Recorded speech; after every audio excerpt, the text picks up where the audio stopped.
What is the most important molecule that you need to stay healthy and prevent disease? Hi, this is Dr. Mark Hyman. Welcome back. Now, why have most of you never heard about this? And why is it the secret to prevent aging, cancer, heart disease, dementia, and more? And why is it necessary to treat everything from autism to Alzheimer's? And why are there over 76,000 medical articles about it, and your doctor doesn't know how to address the epidemic deficiency of this critical, life-giving molecule? What is it? It's the mother of all antioxidants, the master detoxifier, and the maestro of the immune system. It's called glutathione. The good news is your body produces its own glutathione. The bad news is that our poor diet, pollution, toxins, medications, stress, trauma, aging, infections, and radiation all deplete your body's glutathione levels. And this leaves you susceptible to unrestrained cell disintegration from oxidative stress and free radicals, to infections and cancer, and your liver gets overloaded, making it damaged and unable to do its job of detoxification. So, in treating chronically ill patients using functional medicine over the last 10 years, I have found that glutathione deficiency is found in nearly all of my very ill patients. Those who have chronic fatigue, heart disease, cancer, chronic infections, autoimmune diseases, diabetes, autism, Alzheimer's, Parkinson's, arthritis, asthma, kidney problems, liver disease, you name it. If you're very sick, you likely have a glutathione deficiency. Now, at first I thought this was just coincidental when I saw this, but over the years I've come to realize that our ability to produce and maintain a high level of this glutathione molecule in our bodies is critical to recovery from nearly all chronic illness, and to prevent disease, and to maintain optimal health and performance. And so have the authors of the 76,000 medical articles on glutathione. Okay, so what's glutathione? What does it do for us? And how can we get more of it? Well, glutathione is a very simple molecule that's produced naturally all the time in your body. It's a combination of three simple building blocks we call amino acids: cysteine, glycine, and glutamate. The secret of its power is the sulfur chemicals it contains. Sulfur is a very sticky, smelly molecule. It sort of acts like flypaper, and all the bad things in the body stick onto it. Free radicals and toxins like mercury and other heavy metals.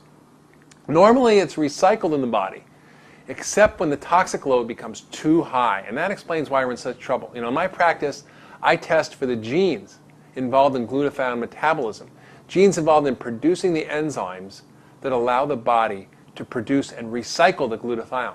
They have lots of names, GSTM1 and GSTP1 and so on. The fact is that we all evolved in a time before there were 80,000 toxic industrial chemicals that were introduced into our world, before electromagnetic radiation was everywhere, before we polluted our lakes and rivers and skies and oceans and teeth with dental amalgams and with mercury and lead. And that's why we often got by with just a basic version of the genetic detoxification software that's encoded in their DNA. And it's sort of mediocre at getting rid of toxins in the body. We just really didn't need more. Who knew we would be poisoning ourselves and eating a processed, nutrition-depleted diet? That's why almost half of the population has a limited capacity to get rid of toxins. They're missing GSTM1 function.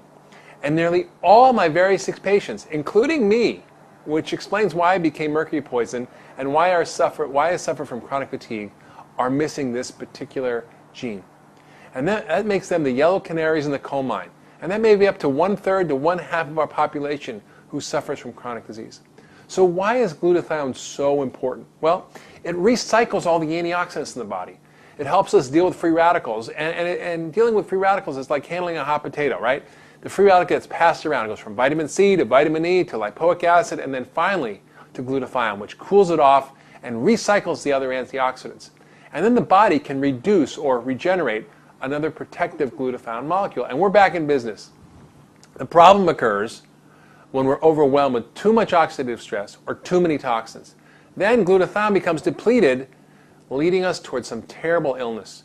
And we can no longer protect ourselves against free radicals or infections or cancer, and we can't get rid of toxins, and this leads to further accumulation and further illness. Glutathione is also critical in helping your immune system do its job of fighting infections and preventing cancer, and that's why studies show that it can help even in the treatment of AIDS. Glutathione is also the most critical and integral part of your detoxification system. all the toxins stick onto glutathione, which then carries it in the bile and the stool and out of our body. So that's great. And lastly, it helps us reach peak mental and physical functioning. And in fact, research has shown that raised glutathione levels actually decrease muscle damage, reduce recovery time, increase strength and endurance, and shift metabolism from fat production to muscle development. So if you're sick or old or just not in peak shape, you likely have glutathione deficiency. In fact, the top British medical journal, The Lancet, found that the highest glutathione levels were found in healthy young people, a little bit lower in healthy elderly, and lower still in the sick elderly, and the lowest of all was in the hospitalized sick elderly. So keeping yourself healthy, boosting your performance, preventing disease and aging will depend on keeping your glutathione levels high. So the reason that glutathione is so important is that it's responsible for keeping so many of the keys to ultra wellness optimized. It's critical for immune function and controlling inflammation. It's the master detoxifier. It's the main antioxidant and protects our cells and our energy metabolism.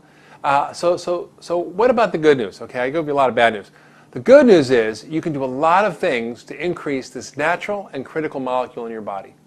So you can eat glutathione boosting foods, you can exercise, and you can take glutathione boosting supplements. All right, so let's talk about what to eat. What should you eat if you want to boost glutathione?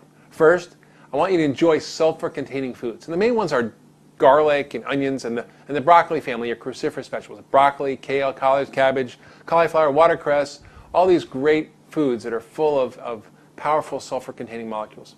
Also, you can use bioactive whey protein. Remember Little Miss Muffet and her curds and whey, right? That clear liquid that comes off on the top of yogurt. This is the greatest source of cysteine and amino acid building blocks for glutathione synthesis. And I'm not a big fan of dairy, as you know, but there's an exception with a few warnings. The whey protein must be bioactive. It must be made from non-denatured proteins, which means the denatured protein is a breakdown of normal protein structure. It should be from non-pasteurized and non-industrially produced milk, which makes it free of pesticides, hormones, and antibiotics. There's one called Immunocal, which is actually prescription bioactive non-denatured whey protein that's even listed in the physician's desk reference. Okay, what about exercise? What type of exercise? Well, exercise is pretty straightforward. So not over-exercise, because that depletes glutathione, but regular exercise boosts your glutathione and helps your immune system and so on. So start slowly, build up to 30 minutes a day of vigorous aerobic exercise like walking or jogging or sports, which I like tennis or basketball. Strength training, 20 minutes 3 times a week is also helpful. And lastly, you can take some glutathione boosting supplements. So it would be easy just to take glutathione as a pill, right? But the body digests the protein and you don't get the benefits. It also requires lots of different nutrients to support the production of glutathione in the body. So the main factors that involved and need to be taken consistently to boost glutathione, that means every day, I'm going to tell you about. First, besides taking your multivitamin and fish oil, supporting my glutathione levels is the most important thing I do every day for my health. So the first one I use is something called N-acetylcysteine, or NAC, or NAC. This has been used for lots of years in medical practice to help treat asthma and lung disease, to treat people with life-threatening liver failure, even in the emergency room from Tylenol. But now it's even used to prevent kidney damage from dyes used in a hospital from X-ray studies. So it's got a lot of widespread application.